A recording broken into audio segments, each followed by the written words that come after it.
Sziasztok, üdvözlök mindenkit! Ma ismét egy Keychron billentyűzetet fogunk körbejárni. Aki nézett már nálam a cégtől videókat, az talán emlékszik, hogy létezik ugye Q, V, K és B széria is náluk, és most itt van ez a C jelzés is.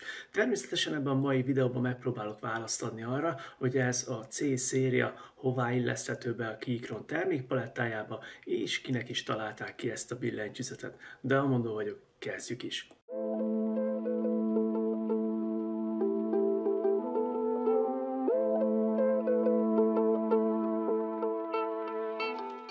A C2 Pro-t ezúttal a Gamers Life küldte el számomra.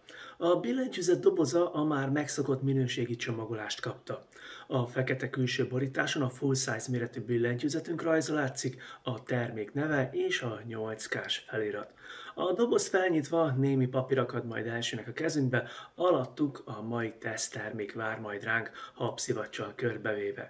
Egy külön kialakított helyen ülnek a billentyűzet tartozékai, néhány keycap, a kábel és a szerszámok. A Keychron ezen terméke egy ISO kiosztású, magyar felirattal rendelkező, full size méretű billentyűzet, ami éppen ezért numpaddal is rendelkezik.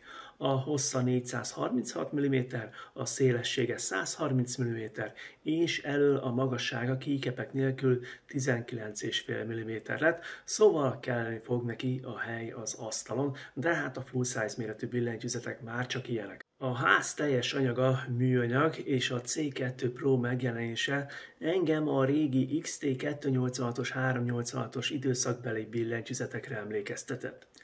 Iszonyú retro feelingje van, ami nekem nagyon bejött. A termék teljes tömege 975 g. A ház alja nem lett túlbonyolítva, a 4 sarokba méretes csúszásgátló talpak kerültek, és 2 kihajtható lábat is találhatunk majd itt. Ha belül körbenézünk, akkor több réteg a hangzás segítő szivacsot, petfilmet és más egyéb alkotóelemet találunk majd itt. Ezek természetesen majd a hangtesztnél jutnak szerephez.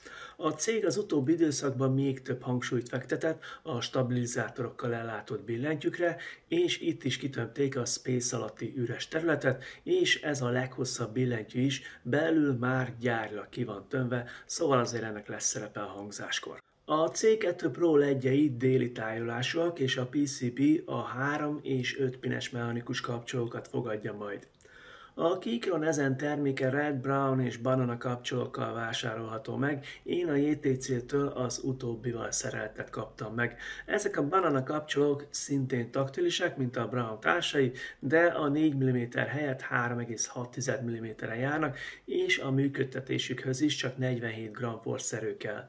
Ezekkel a kapcsolókkal én személy szerint nagyon elégedett voltam, jó volt velük gépelni. Ugyanakkor, ha más kapcsolókat szeretsz, az sem gond, a HardSwap képesség itt is adott, tehát forrasztás nélkül tudsz bármikor switcheket cserélni. A keycapek a Keychrontól megszokott OSA profilúak, én személy szerint ezekkel tökéletesen el voltam, sok félreütésem nem volt. A déli ledeknek köszönhetően a jobb olvashatóság miatt a feliratok a keycap aljára kerültek. Ezek a világos és sötét szürke ABS sapkák magyar feliratot kaptak, és átengedik majd a fényt.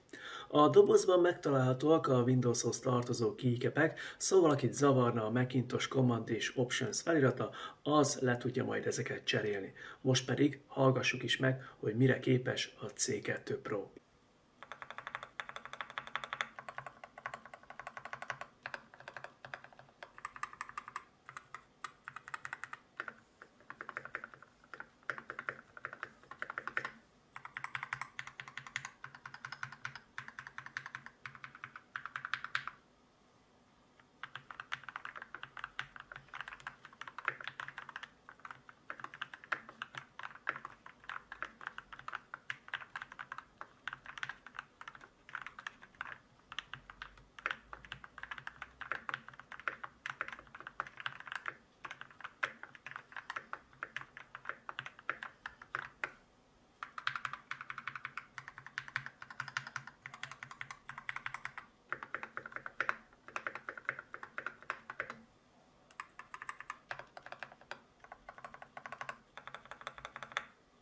A Keychron ezen terméke ezúttal csak vezetékről fog működni, ami egyébként 1,8 méter hosszú lett, és a színe szintén szürke, akárcsak maga a billentyűzet.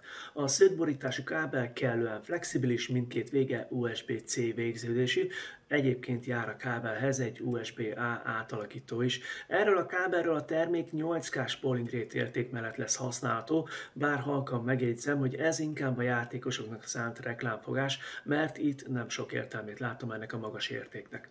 A kábelünk majd hátul bal oldalt lesz bedugható az ott kialakított USB-C foglalatba. Ettől a bemenettől pár centire található a Windows és Macintosh közötti váltógomb. Az, hogy éppen melyik oprendszerre van hangolva a billentyűzet, arról a numpad feletti rész LED fénye is tájékoztat majd minket. De van itt még a numlock és a caps lock állapotáról is visszajelzés. A Keychron Launcher még mindig az egyik legjobb billentyűzet szoftver a piacon. Gyakorlatilag bármire képesek leszünk a segítségével, legyen szó a gombok átprogramozásáról, azok működéséről, vagy a makrofunkciók beállításáról, netán a fények testre szabhatóságáról. Éppen ezért ez a szoftver hamar megszerető, jól használható. A C2 Pro esetében 24 féle színjáték vár majd ránk, ugyanakkor ezek a fények nem lesznek gombonként testre szabhatók. A C2 Pro egy jól elhelyezett termék a Keychron hatalmas palettáján. Nincs vezetékmentesség, csak trémont kialakítású, nem pedig gasket, mint a V6 Max, és nincs rajta knop sem, és műanyag háza van ellenben a Q-szériás fémházakkal szemben. Ettől függetlenül mégis jó választás lehet azoknak, akik olcsóbban akarnak egy jó minőségű billentyűzethez hozzájutni. Ez a termék ugyanis 30 000 forint alatt érhető el a hazai boltokban, és ez bizony ezért a minőségért kifejezetten jó árnak mondható. Ha megtetszett a C2 Pro, akkor azt meg tudod vásárolni a Gamers Life oldalán is. Ha gondolod, használd a videó leírásában lévő promóciós kódomat, ezzel egy kis kedvezményhez juthatsz még. Ne feledd, ez a kód más a csatornán is bemutatott termékek vásárlásakor is használható. Szóval éljetek vele! Itt a videó végén megköszönném a Gamers Life-nak, hogy másfél hétig boldog tulajdonosa lehettem ennek a C2 Pro-nak, kipróbáltam, tesztelhettem és használhattam azt. Remélem nektek is tetszett a videó, ha dobsz egy lájkot a videóra, azt megköszönöm, gyakorlatilag bearanyoznád azzal a napomat. A jövőben, hát igen, az eléggé sűrű lesz, rengeteg billentyűzetet fogok hozni, köztük szerintem az év billentyűzetét is, de erről majd legközelebb beszélünk. Köszönöm, hogy itt voltatok, találkozunk legközelebb is, sziasztok!